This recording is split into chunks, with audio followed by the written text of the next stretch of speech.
আসুন এবার আমরা চারটি বেদ সম্পর্কে আলোচনা করি। ঋগ্বেদ, এটি সবচেয়ে প্রাচীন বেদ।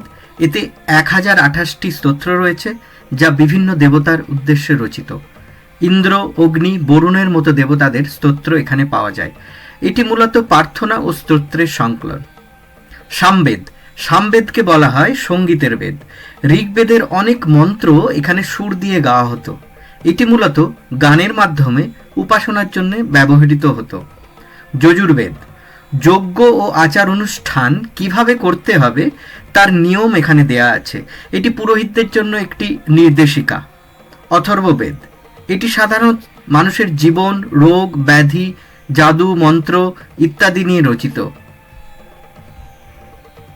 এটি দৈনন্দিন জীবনের সঙ্গে সবচেয়ে বেশি যুক্ত ছিল। তাহলে সহজভাবে মনে রাখার জন্য ঋগ্বেদ হলো প্রার্থনা, সামবেদ সঙ্গীতের জন্যে, যজুর্বেদ যজ্ঞের নিয়মাবলী, অথর্ববেদ সাধারণ জীবনের সাথে যুক্ত।